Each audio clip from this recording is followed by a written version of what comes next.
이재명 후보가 오늘 아침에 방송인 김어준 씨가 하는 유튜브 겸손하기 힘들다인가요? 거기에 나가서 이런 말을 했습니다. 이른바 공직선거법 위반이 대법원에서 파기환송 유죄 취지로 된 것에 대해서 이야기를 이렇게 했습니다. 이재명 후보가 한 말을 제가 그대로 읽어드리겠습니다. 일종의 특종일 수도 있는데 얘기를 해본다면 대법원 쪽에 제가 직접 안 오지만 소통이 오지 않습니까? 사람 사는 세상이 이게 없을 수가 없지요. 제가 들은 바로는 빨리 정리해 주자. 빨리 기각해 주자. 깔끔하게 그랬다고 합니다. 그런데 어느 날 바뀌었다고 합니다. 대법원 판결이 제일 황당했습니다. 무죄에서 갑자기 바뀌었다고 들었습니다. 직접은 아니지만 대법원 쪽에서 오는 소통에 의하면 빨리 정리해 주자. 빨리 깔끔하게 기각해 주자 였다고 합니다. 선고한다고 해서 저는 고맙구나 이렇게 생각을 했습니다. 라는 발언을 했습니다. 그러자 국민의힘이 곧바로 법률자문위원회 위원장 명의로 이렇게 반응을 보였습니다.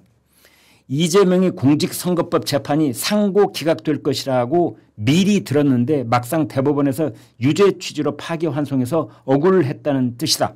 이재명 후보는 국민 앞에 밝혀라. 누가 언제 대법원의 판결 결과를 이재명 본인에게 알려준 것인가. 탄핵 재판 결과도 헌법재판소에서 미리 알려주고 조율했는가. 거대 민주당은 재판마다 사법부 관계자와 내통하는가. 이런 반응을 보였습니다. 그러니까 그 이재명 후보는 소통이라는 말을 썼는데 이제 국민의힘 쪽에서는 내통한 거를 자백한 거 아니냐 이런 취지로 바로 이제 비난 성명을 냈습니다. 어떻게 봐야 됩니까? 이게 해서는 안 될 말을 한 거죠. 자신감이 넘친 나머지. 예. 일단 그러면 대법원 내부에서 네. 제가 볼 때 대법관 아니면 알 수가 없을 텐데 예. 전원합의체를 넘겼으니까요. 네. 그럼 대법관 14명 중에 한 사람이 네. 한 사람이든 두 사람이든 누군가가 이재명 후보에게 이걸 말해줬다는 얘기밖에 안 되는 거 아니에요. 그렇네요. 일단 이 발언만 놓고 봤을 때는 그래요. 그럼 민주당이 국정조사 해야죠. 국정감사해야죠. 이거 가지고 끝난 다음에도 예. 그럴 파워가 있습니까 민주당? 민주당은 민주당이 해야죠. 민주당은 뭐라도 하잖아요. 민주당이 먼저 이걸 해야죠. 이 의혹에 대해서 대법원에 대해서 뭐 다 조사한다면서 6만 쪽을 다 봤는지 로고 기록 내놔라. 청문회 한다. 대법원장 나와라. 이것도 똑같이 해줘야죠. 그래야 국민들로부터 지지를 받는 새 여당이 되는 거 아니겠습니까? 일을 많이 만들고 있어요. 이재명 후보가. 이것도 똑같이 해야죠. 이거요. 이거 그냥 제가 볼 땐 그렇습니다. 네. 이재명 당선을 전제로 네. 새 정부가 이제 출범을 할 텐데 네. 아들 문제부터 시작해서요. 네. 일단 아들 문제는 시작이 된 거예요. 네. 시작이 돼서 좀 얘가 그렇지만 윤 대통령 당선 당시에도 김건희 여사 문제가 다 진화되지 않는 상태에서 시작이 됐어요. 맞아요. 똑같습니다. 그런데 그게 3년을 갑니다. 지금도 가고 있어요. 예. 뭐가 매듭이 안 지어지기 때문에 이거 계속 갑니다. 근데 지금 이런 거 사법적인 문제에 대해서 왜 재판을 뒤로 미루냐. 만약에 법이 바뀌면 또 이게 어떻게 되면 면소가 되면 어떻게 되는 거냐. 면소되지 않은 상태에서 대법원이 재판을 3심 파기환송심 할 수 있느냐. 뭐 이런 거 가지고 그럼 대통령이 물러날 수도 있는 거냐. 이 문제가 계속될 텐데 여기에 더해서 이 얘기까지 있으면 정권 내내 요거 가지고 흔들릴 거예요.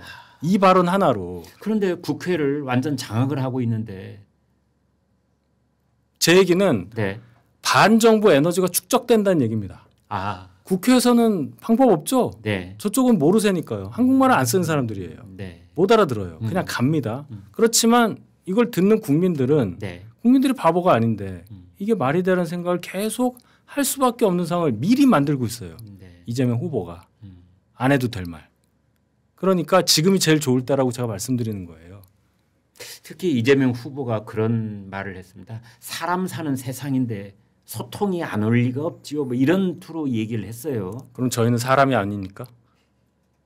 저희도 사람인데요. 이런 식의 어떤 소통 가지고도 이재명은 계속 내란이라고 얘기를 하고 뭐만 하면 내란이라고 하잖아요. 이것도 내란이에요. 그렇게 얘기하면.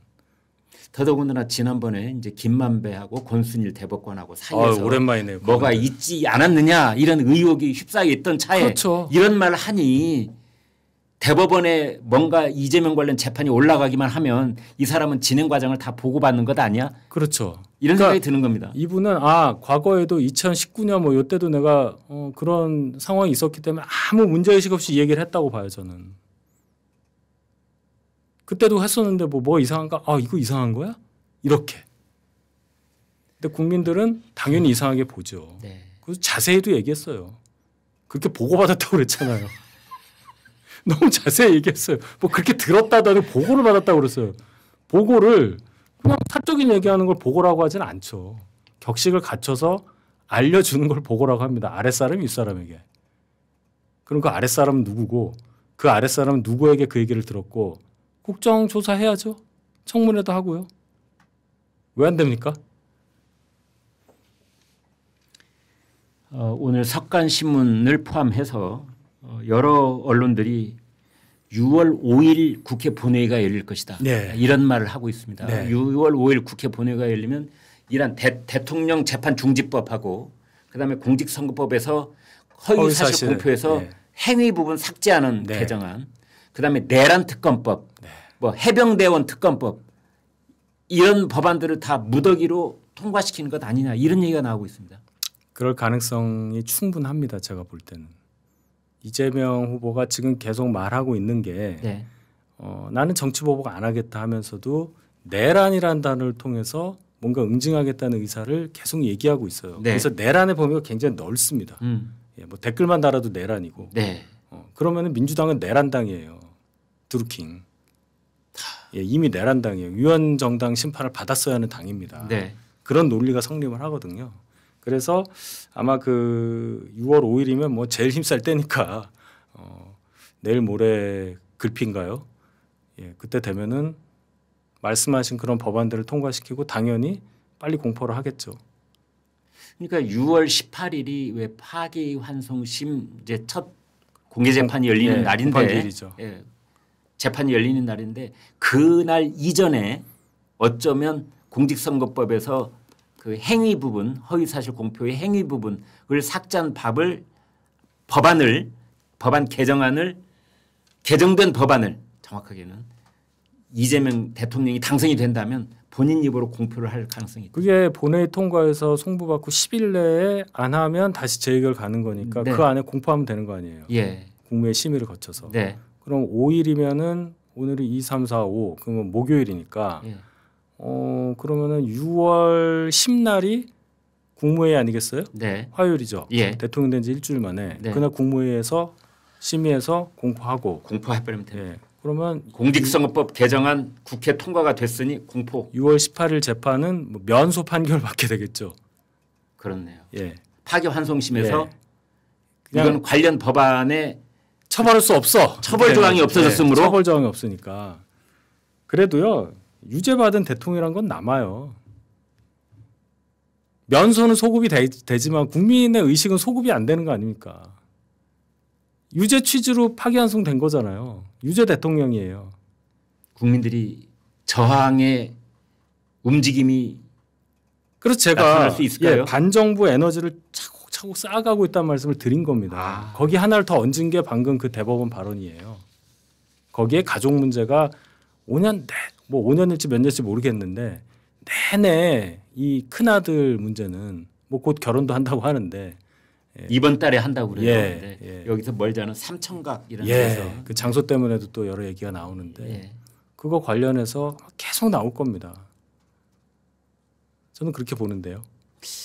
참 큰아들 결혼 그 뭐 결혼이랑은 양가가 이제 함께 축하를 하는 자리인데 이제 불법 도박 자금 2억 3천만 원 얘기, 뭐 음란 표현 이야기 이것 때문에 결혼식이 좀 뒤숭숭할 가능성도 있겠다 싶어요. 그러니까 연좌자라는 건 없기 때문에 네. 자식의 행위에 대해서 부모를 비난하는 것은 저는 옳지 않다고 생각합니다. 네. 그런데 어쨌든 대통령이 될 만한 사람의 가족에 관련된 문제니까 의혹 제기나 뭔가 문제 제기를 할 수는 있는 것인데 그 네. 해명 과정이 너무 석연치 않았고 또 그것을 바라보는 국민의 시선은 굉장히 따가울 수밖에 없는 것인데 과연 그걸 의식을 하고 있느냐. 의식 안 하고 그냥 지금처럼 지금 제일 좋을 때를 제가 말씀드렸잖아요. 좋을 시간이 제가 볼 때 얼마 남지 않았어요. 되는 순간부터 당선이 확정되는 순간부터 이제 짐이 올 텐데 거기서부터는 전혀 다르게 국민들이 기준을 댈 거다. 중도층 국민들 심지어 진보 진영에 있는 국민들도 이제 그 당시에 가게 되면은 네. 대통령한테 답을 내놔라 요구할 그렇죠. 가능성이. 왜냐하면 대통령은 기득권층의 킹이에요. 당신 이미 대통령 됐지 않느냐? 그 대통령의 자격으로서 답을 해라. 이렇게 요구하는 것과 핍박받는 이미지를 만들어내서 갖고 있으면서 야당의 대표로 활동하고 있을 때 답변해라는 것과는 다르죠. 이미 대통령이 된 이재명은 엄청난 답변 부담을 갖게 될 것이고 해명도 정교하게 하지 않으면 안 될 거다.